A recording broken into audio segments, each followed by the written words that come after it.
Lesson 4. How reasonable should you be in the decisions that you make?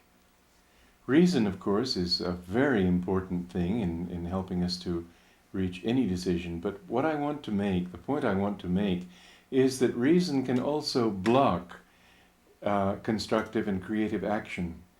And in fact, creativity is rarely, if ever, born of reason, born from a rational level. It comes from another level. When I speak of feeling, I don't mean just emotion. Emotion can be a barrier. But feeling is something deeper than emotion. You feel that a thing is right, and through that feeling you know that it's right.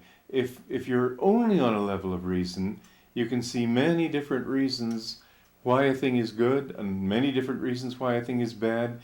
Reason by itself brings you to a standstill. It creates in people a Hamlet complex. Should I? Shouldn't I? Maybe I should, maybe I shouldn't.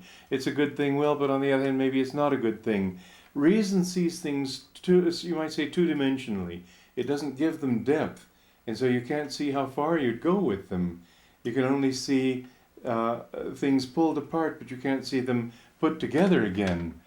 And feeling is that which puts them together, which gives them depth, which helps you to understand that out of all these different ones, this is the one that will work.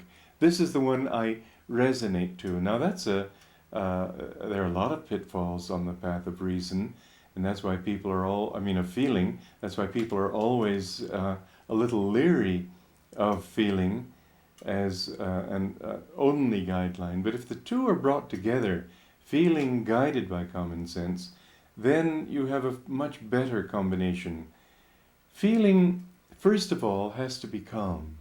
It can't be excited. Excited feeling can wish a thing to be so when it just isn't. Calm feeling can recognize whether a thing is so or not. Calm feeling is more intuitive. And after the feeling has dictated a certain course of action, then it can be good to analyze it with reason and see whether it really is good, whether it's commonsensical, and to see also how it should work, to discuss the different ways, to analyze the different ways of actualizing it in order to choose the best one, possibly. But the more important thing is feeling.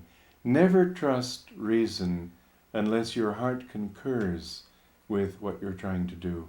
If your heart says no, then be careful. If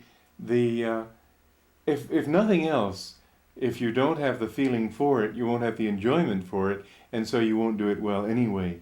But much more than that, this heart's feeling is going to be able to tell you whether a course out of several will be the right one to take. Sometimes you will be able to actualize an idea on the basis of feeling because the feeling was right. Sometimes you'll actualize the idea on the basis of feeling because the feeling was so full of enjoyment and you were so anxious to do it because this is what you wanted to do that you put out the necessary energy to make it happen. In both cases, feeling is a very important element and one to be taken into account in any undertaking.